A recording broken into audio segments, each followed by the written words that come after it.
अस्सलाम वालेकुम व्यूअर्स, मैं हूं आपका होस्ट तौकीर आफ्ताब और आप देख रहे हैं मेरा YouTube channel conceptual maths with Tauqeer Aftab. Viewers, जैसा कि 9th क्लास का सिलसिला हम लोगों ने शुरू किया हुआ है, कंसेप्चुअली मैथ्स हम लोग पढ़ रहे हैं।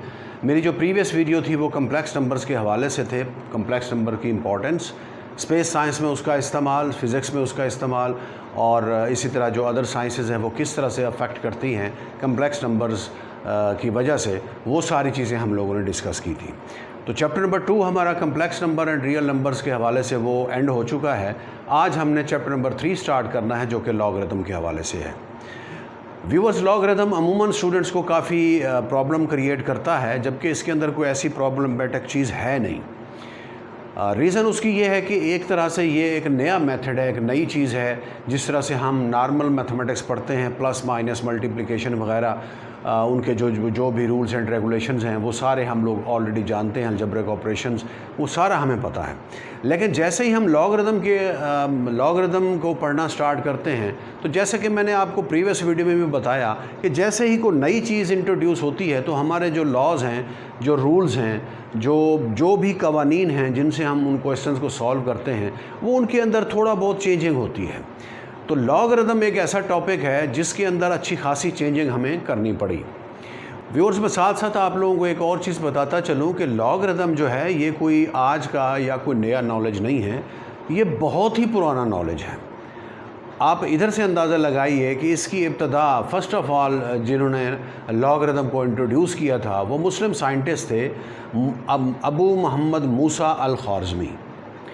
उसके बाद 17th सेंचुरी के अंदर जाकर इसके अंदर मज़ीद जो है वो रिसर्च होना शुरू हुई और लॉग टेबल्स बनी। पहले बेस ई को जॉन नेपियर ने आई थिंक बेस ई को जो है वो लॉग टेबल बनाने के लिए इस्तेमाल किया था। उसके बाद और साइंटिस्ट आए, जॉन नेपियर है और इसी तरह से अपना हेनरी ब्रिग्स है, फिर जॉब्स बर्की है। जॉब्स बर्की ने एंटी लॉगरिथम टेबल जो है वो बनाई थी और हेनरी ब्रिग्स ने बेस 10 के हिसाब से टेबल बनाई थी। तो बहरहाल इसके अंदर रिसर्चेस जो हैं वो चलती रहीं और लॉगरिथम आज हमारे पास जो है एक मॉडिफाइड फॉर्म में है। तो एक क्वेश्चन अक्सर स्टूडेंट्स मुझसे पूछते हैं कि सर, जब हम ये सारी चीज़ें कैलकुलेटर से सॉल्व कर सकते हैं तो लॉगरिथम पढ़ने की क्या ज़रूरत है। तो स्टूडेंट्स, लॉगरिथम पढ़ने की वाकई हमें बहुत ज़्यादा ज़रूरत है। सिर्फ़ जो कैलकुलेटर से क्वेश्चन सॉल्व हो जाते हैं उन्हें सॉल्व करने के लिए ही लॉगरिथम इस्तेमाल नहीं होता, बल्कि कुछ ऐसी चीज़ें भी हैं जो कैलकुलेटर से सॉल्व नहीं होती और लॉगरिथम उन्हें भी सॉल्व कर देता है। तो बहरहाल ये सारी चीज़ें हम लोग इस चैप्टर के अंदर पढ़ेंगे और ये चैप्टर बहुत इंटरेस्टिंग है। एक नई चीज़ आप लोगों को पढ़ने को मिलेगी। अगर एक चीज़ आप जहन में रखें कि अगर आपके दिमाग में ये चीज़ ऑलरेडी बैठी हुई है कि logarithm is too much difficult, तो फिर कभी समझ नहीं आना ये। तो इसलिए जो पुरानी बातें हैं उनको जहन से निकाल दें। आप ये देखें कि आप एक नई चीज़ पढ़ना शुरू कर रहे हैं, जहन के अंदर ये चीज़ डालें कि हम एक नई चीज़ पढ़ रहे हैं और इसको पढ़ने से हमें फ़वाइद हासिल होंगे। तो इंशाअल्लाह अज़ीज़ आप देखिएगा आपको लॉगरिथम समझ भी आना शुरू हो जाएगा और इसी तरह से आप इसके जो क्वेश्चंस हैं उनको भी आप इजीली सॉल्व कर लेंगे। सबसे पहली चीज़ ये है कि लॉगरिथम हम क्यों पढ़ते हैं वो मैंने आपको थोड़ा सा बताया। उसके साथ साथ एक और चीज़ भी आपको बताता चलूँ कि लॉगरिथम की मदद से हम जो काफ़ी कॉम्प्लिकेटेड हमारी कैलकुलेशंस हैं हम उन्हें ईज़िली सॉल्व कर लेते हैं लॉगरिथम की मदद से। एक तो इसका बेनिफिट, जो सबसे बड़ा बेनिफिट है वो साइंटिफिक नोटेशन है, जो हमारा आज का पहला टॉपिक है, साइंटिफिक नोटेशन। उसमें हम क्या करते हैं कि एक बड़ी क्वांटिटी हमारे पास होगी, उसे हम एक इंतहाई छोटी क्वांटिटी में कन्वर्ट कर लेंगे। तो सबसे जो पहला प्रोसेस है इसका वो साइंटिफिक नोटेशन है। तो आइए पहले साइंटिफिक नोटेशन देखते हैं, उसके बाद एक्सरसाइज स्टार्ट करेंगे। साइंटिफिक नोटेशन बेसिकली हमारे पास जो नंबर्स होते हैं उन्हें, जैसे हमने पढ़ा था रेडिकल्स के अंदर पढ़ा था कि एक ये रेडिकल फॉर्म है और एक एक्सपोनेंशियल फॉर्म है। तो दो फॉर्म्स ही हमारे पास जो भी पावर वाले क्वेश्चन थे। इसी तरह से अगर कोई सिंपल हमारे पास डेसिमल्स के अंदर कोई नंबर है या कोई होल नंबर है, बहुत बड़ा या बहुत छोटा, तो हम उसको दो तरह से शो कर सकते हैं। एक होती है साइंटिफिक नोटेशन और एक होती है ऑर्डिनरी नोटेशन। पहले हम पढ़ते हैं साइंटिफिक नोटेशन। साइंटिफिक नोटेशन ये होती है, कोई भी हमारे पास एक नंबर है, हम उसे एक स्पेसिफिक फॉर्म में लिखेंगे। वो स्पेसिफिक फॉर्म क्या होगी? वो स्पेसिफिक फॉर्म होती है a multiply by 10 raise to power n, where where n is an integer and 1 is less than or equal to a is less than 10, ये होती है साइंटिफिक नोटेशन की फॉर्म। बज़ाहिर बड़ी लंबी चौड़ी डिफ़िकल्ट किस्म की लग रही है ये फॉर्म, लेकिन ये मैं आपको समझाऊंगा, इंशाल्लाह आपकी दोस्ती हो जाएगी लॉगरिदम से, ठीक है। तो परेशान नहीं होना आप लोगों ने, इसको जस्ट पढ़ना शुरू करना है। अब देखिए ये नोटेशन बेसिकली है क्या। इसके अंदर हमें ये बताया गया है कि कोई भी नंबर जो इस फॉर्म में लिखा होगा a multiply by 10 raise to power n, अब कुछ कंडीशंस हैं कि n क्या होगा, n इज़ एन इंटीजर, ये इंटीजर होगा।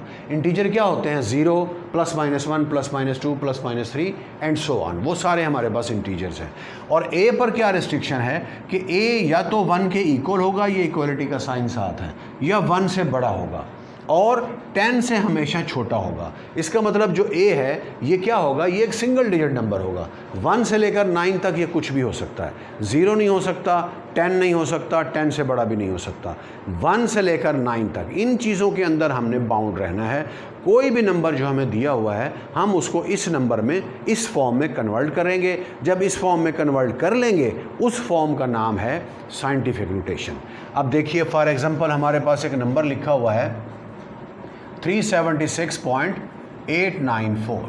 अब देखिए यहाँ पे 376 लिखा हुआ है, एक तरह से पॉइंट को अगर हम निगलेक्ट भी कर दें 376 है। तो साइंटिफिक नोटेशन में क्या रिस्ट्रिक्शन है कि जो हमारे पास नंबर होता है वो ग्रेटर देन और इक्वल टू 1 और लेस देन 10 होगा। ये तो 376 है, बहुत बड़ा नंबर है, ठीक है ना। तो हम क्या करेंगे, हम अब इसको जब इस फॉर्म में कन्वर्ट करेंगे उसका एक तरीका होगा, ये जो डेसिमल पॉइंट है इसको हम मूव कराएंगे। किस तरह से, अब ये कोई हमारे बाप का राज नहीं है कि हम जिस तरफ चाहें लेकर जाकर इसको उठा के रख दें। तो जब इसको मूव कराएंगे तो कुछ उसके अपोजिट हमें कोई और काम भी करना पड़ेगा। वो क्या होगा, पॉइंट को आप शिफ्ट करें यहाँ पे 3 के बाद, ये बन जाएगा 3.76894, साथ में लिखेंगे 10 रेज़ टू पावर। अब ये पॉइंट जितने डिजिट मूव करेगा, अब देखें ये पॉइंट किस तरफ मूव कर रहा है, लेफ़्ट साइड पर हमने पॉइंट को मूव कराया है। अगर पॉइंट लेफ़्ट साइड पर मूव करेगा और जितने डिजिट्स मूव करेगा 10 रेज़ टू पावर उतना लिखेंगे। कितने डिजिट मूव किया इसने, 2 डिजिट, तो 10 रेज़ टू पावर 2 आ जाएगा। ओके, अब देखिए ये काफ़ी बड़ा नंबर था, 376 एक बड़ा नंबर है, उसे हमने कन्वर्ट कर दिया 3 में, छोटा हो गया ना ये।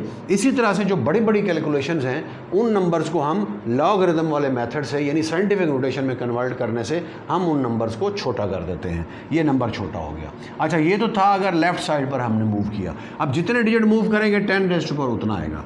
अगर हमें राइट साइड पर मूव करना पड़े, उसकी भी एक एग्जाम्पल देख लीजिए। अगर लिखा हुआ है 0.007349, अब पॉइंट कहाँ होना चाहिए, आप देखो यहाँ पे लिखा हुआ है डेसिमल से पहले 0 लिखा हुआ है, जबकि हमें क्या चाहिए, a चाहिए। और a क्या होता है, 1 या 1 से बड़ा और 10 से छोटा, यानी 1 से लेकर 9 तक कुछ भी हो सकता है।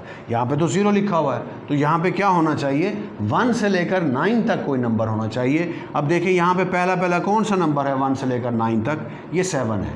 तो point, decimal point must be after the digit 7 के बाद पॉइंट होना चाहिए। तो लगा दें 7.349। अब पॉइंट को इधर तो ले आए हम, लेकिन जो हमने प्रोसेस किया है उसको बैलेंस करने के लिए हमें क्या करना पड़ेगा, 10 रेज़ टू पावर। अब पॉइंट किस तरफ जा रहा है, राइट साइड पे जा रहा है। अगर पॉइंट को राइट साइड पर मूव करें तो 10 रेज़ टू पावर नेगेटिव, जितने डिजिट मूव करेंगे वो आएगा। अब कितने डिजिट मूव किया, 1 2 3, -3, ये आ गया। अब ये जो है हमारे पास ये साइंटिफिक नोटेशन है, और ये जो नोटेशन लिखी हुई है इसे हम कहते हैं ऑर्डिनरी नोटेशन। मतलब एक ऑर्डिनरी, एक आम नोटेशन जो होती है उसको हम साइंटिफिक नोटेशन में कैसे कन्वर्ट करते हैं, ये इस प्रोसेस से हमें पता चलता है। अब आइए एक्सरसाइज की तरफ। एक्सरसाइज का जो पहला क्वेश्चन है वो साइंटिफिक नोटेशन के हवाले से है, और जो दूसरा क्वेश्चन है वो ऑर्डिनरी नोटेशन के हवाले से है। व्यूअर्स, इस एक्सरसाइज के 2 क्वेश्चन हैं, मैंने दोनों की स्टेटमेंट्स इधर लिख दी हैं, तो आइए इन्हें सॉल्व करना स्टार्ट करते हैं। सबसे पहले express in scientific notation, numbers हमें दिए हुए हैं, साइंटिफिक नोटेशन में कन्वर्ट करना है। मतलब जो पहला नंबर हो, ठीक है, जो भी ये नंबर लिखा हुआ है यही है ना नंबर हमारे पास, ये नंबर जो है ये क्या होना चाहिए, ये 1 या 1 से ग्रेटर और 9 से लेस होना चाहिए। यहाँ पे तो लिखा हुआ है 5700, तो हम क्या करेंगे, पॉइंट हमारे पास इस जगह पर मौजूद होगा, एंड में होता है ना पॉइंट, इसको हम मूव कराएंगे 5 के बाद, तो ये लिखेंगे 5.700 मल्टीप्लाई बाय, अब पॉइंट किस साइड पर मूव किया हमने पॉइंट को लेफ़्ट साइड पर मूव किया। अगर पॉइंट लेफ़्ट साइड पर मूव करता है तो 10 रेज़ टू पावर पॉजिटिव होता है। कितने डिजिट मूव किया हमने, 1 2 3 डिजिट, तो +3 आ जाएगा, ये आपका आंसर है। ये साइंटिफिक नोटेशन में कन्वर्ट हो गया। इसी तरह से इसको देखिए, अब ये हमारे पास एक अच्छा खासा लंबा चौड़ा नंबर लिखा हुआ है, पॉइंट एंड में होगा। अब इस पॉइंट को हमने कहाँ पे लाना है, 4 के बाद, पहला जो नॉन ज़ीरो नंबर है उसके बाद। तो कितने डिजिट, पहले तो लिख लें इसे 4.9800, उसके बाद 000, 10 रेज़ टू पावर, कितने डिजिट मूव किया हमने, 1 2 3 4 5 6 7, तो +7 आ जाएगा। ये साइंटिफिक नोटेशन हो गई। इसी तरह से इसको देखिए, अब हमें पॉइंट ये 6 के बाद लाना है, ठीक है। पहला नॉन ज़ीरो नंबर कौन सा है, 6 है, तो ये बनेगा 6.43, 10 रेज़ टू पावर। अब पॉइंट किस तरफ गया है, राइट साइड पर। अगर इस तरफ पॉइंट जाएगा तो 10 रेज़ टू पावर नेगेटिव आएगा, जितने डिजिट मूव कराएंगे हम। कितने डिजिट मूव किया, यहाँ पर पॉइंट मौजूद था, ये 1 2 3 डिजिट, तो -3 आ जाएगा। ये साइंटिफिक नोटेशन हो गई। इसी तरह से इसको देखिए, इसमें क्या बनेगा, 0.7 के बाद आना चाहिए, तो ये बनेगा 7.4, 10 raise to power, right side पे मूव करा रहे हैं, कितने डिजिट, 1 2 3, -3। ये आपका क्वेश्चन सॉल्व हो गया। इसी तरह से इस क्वेश्चन को देखिए, सिंप्लीफिकेशन नहीं करनी इसमें, जस्ट साइंटिफिक नोटेशन में कन्वर्ट करना है। अब ये हमारे पास ये पहली टाइप है जिसमें 10 रेज़ टू पावर पॉजिटिव आता है, तो ये बनेगा 2.75। ये आखिर में जो ज़ीरोज़ हैं ये अगर ना भी लिखें तो ठीक होता है, ठीक है। ये अगर ज़ीरोज़ ना लिखें तब भी ठीक होगा। तो मैं इसके अंदर ज़ीरोज़ नहीं लिख रहा, लेकिन काउंट करेंगे ज़ीरोज़ को। तो पॉइंट इधर था, इधर से कहाँ मूव हुआ, यहाँ पे कितने डिजिट, 1 2 3 4 5, तो ये आ जाएगा 10 raise to power 5 divided by, इसमें देखिए पॉइंट राइट साइड पे जाएगा तो ये दूसरी टाइप है, 10 रेज़ टू पावर नेगेटिव आएगा, तो ये बनेगा 0.2 के बाद आएगा 2.5 multiply by 10 raise to power, कितने डिजिट मूव किया, 1 2 3, यानी -3। ये हमारा आंसर आ गया। अब जो क्वेश्चन नंबर 2 है वो इसका रिवर्स प्रोसेस है। उसमें हमने क्या करना है, एक्सप्रेस इन ऑर्डिनरी नोटेशन। हमें ऑलरेडी साइंटिफिक नोटेशन दी हुई है, हम उसे क्या करेंगे, ऑर्डिनरी नोटेशन में कन्वर्ट करेंगे। अब देखिए, सबसे पहली चीज़ ये है कि इसमें आप ये देखो 10 रेज़ टू पावर नेगेटिव है, इसका मतलब पॉइंट जो है वो राइट साइड पर हम लेकर गए हुए हैं ऑलरेडी। पॉइंट कहाँ पे मौजूद है, यहाँ पे मौजूद है, हम इसे राइट साइड पर लेकर गए हुए हैं 4 डिजिट्स तक। अब इसे वापस बैक आपने लाना है 4 डिजिट, तो 6 को लिखें आप इधर, पॉइंट इधर था, इधर से ये 1, अब इधर जब पॉइंट लेकर जाएंगे तो नंबर तो हमारे पास नहीं है, तो हम क्या करेंगे, हम ज़ीरोज़ अपनी तरफ से इन्वॉल्व करेंगे। ये 1 नंबर ये हो गया, 4 डिजिट मूव करना है, ये 1 2 3 4.0, ये आ गया आपके पास आंसर। अब आप देखो, अगर ये वाला क्वेश्चन दिया हुआ होता और हम इसे साइंटिफिक नोटेशन में कन्वर्ट करते तो क्या करते, पॉइंट को 6 के बाद लाते, 6.0, 10 रेज़ टू पावर, कितने डिजिट मूव कराया, 1 2 3 4, -4। देखें, आप चेक भी कर सकते हैं इसको। इस तरह के क्वेश्चंस वैसे MCQs के अंदर आते हैं। तो लेकिन ये जो आपकी लास्ट एक्सरसाइज है, जो सबसे इंपॉर्टेंट एक्सरसाइज है लॉन्ग क्वेश्चन के हवाले से, अगर ये चीज़ें आपको नहीं क्लियर होंगी तो आप उधर नहीं सॉल्व कर सकते क्वेश्चन। इसलिए इसको अच्छी तरह से देखें, ये लॉगरिथम की एक तरह से समझें कि पहली सीढ़ी का पहला कदम है। अगर आप पहले कदम पे पाँव नहीं रखोगे तो एंड तक आप कैसे पहुंचोगे, तो एंड तक पहुंचने के लिए शुरुआत तो करनी पड़ती है ना। तो ये एक तरह से लॉगरिथम की शुरुआत है। अब इसमें देखिए, अब ये 10 रेज़ टू पावर 10 है, इसका मतलब 10 डिजिट हमने मूव कराया, किस तरफ, लेफ़्ट साइड पर, क्योंकि अगर 10 रेज़ टू पावर पॉजिटिव आया हुआ हो तो इसका मतलब पॉइंट को हमने किस सिमत में मूव किया है, लेफ़्ट साइड पर हमने मूव किया है। तो इसका मतलब ये वाला पॉइंट उधर कहीं था, उसको हमने 10 डिजिट वापस इधर लाए हैं पीछे। अब इसे वापस लेकर जाओ आगे, राइट साइड पर लेकर जाओ, तो ये बन जाएगा 5, पॉइंट इधर था, ये 1 2, अब और डिजिट तो नहीं है, ज़ीरोज़ लगाना शुरू कर दें। ये 1 डिजिट मूव किया, 2 डिजिट, ये 3 4 5 6 7 8 9 10। ये इतना बड़ा नंबर था जिसे हमने साइंटिफिक नोटेशन में इतना छोटा बना दिया है। तो ये है फ़ायदा साइंटिफिक नोटेशन का। इसी तरह से इस क्वेश्चन को देखिए, अब इसमें 10 रेज़ टू पावर नेगेटिव है, इसका मतलब पॉइंट हम कहाँ पे लाए हुए हैं, राइट साइड पर लाए हुए हैं 6 डिजिट, उसे वापस पीछे लेकर जाएं। तो लिखें इसे, ये है जी 9018, पॉइंट इधर था, इधर से 6 डिजिट पीछे लेके जाना है। ये 1 डिजिट ये हो गया, 1 2 3 4 5 6, ये पॉइंट और ये 0। अब अगर ये वाला क्वेश्चन दिया हुआ होता और कहा जाता कि इसे साइंटिफिक नोटेशन में कन्वर्ट करें, तो 9 के बाद पॉइंट लाते हैं हम, कितने डिजिट मूव किया राइट साइड पर, 1 2 3 4 5 6, 10 रेज़ टू पावर -6, यानी यही प्रोसेस। ये दोनों क्वेश्चंस जो हैं एक दूसरे से रिलेटेड हैं, एक दूसरे का रिवर्स प्रोसेस हैं। बस जहन में रखिएगा कि कब पॉजिटिव करना है, कब नेगेटिव करना है। अगर नेगेटिव दिया हुआ है तो उसको किस तरफ मूव कराना है, अगर पॉजिटिव दी हुई है 10 रेज़ टू पावर तो उसको किस तरफ मूव कराना है। लास्ट क्वेश्चन इसका, इसमें 10 रेज़ टू पावर 8 है, इसका मतलब हम पॉइंट को 8 डिजिट लेफ़्ट साइड पर लाए हुए हैं, ये वाला प्रोसेस है। ठीक है, ये मैं इधर लिख देता हूँ, ये लेफ़्ट ये राइट। जब लेफ़्ट साइड पर आएगा पॉइंट तो 10 रेज़ टू पावर +2 होगा, जब राइट साइड पर लेकर जाएंगे पॉइंट को तो 10 रेज़ टू पावर नेगेटिव होगा। अब यहाँ पर नेगेटिव था तो हम पॉइंट, इसका मतलब हमारे पास जो पॉइंट है राइट साइड पर आया हुआ है उसे पीछे लेकर आएँ। इसमें आप देखें 10 रेज़ टू पावर +8 है, इसका मतलब 8 डिजिट कहाँ पे मूव हुआ है, लेफ़्ट साइड पर मूव हुआ है, उसे हम वापस पीछे लेकर जाएंगे। तो ये आ जाएगा 7, अब पॉइंट इधर लगा था, इधर से आगे किया 8 6 5, 3 डिजिट ये हो गए, तो टोटल 8 डिजिट हमने कंप्लीट करना है। ये 3 डिजिट, आगे 5 डिजिट के लिए हम 0 डाल देंगे, 1 2 3 4 5, ये आपका क्वेश्चन सॉल्व हो गया। तो व्यूअर्स, ये था हमारा आज का लेक्चर। मैं स्क्रीन से हट रहा हूँ, आप इसे अगर वीडियो पॉज करके इसको नोट कर लीजिए।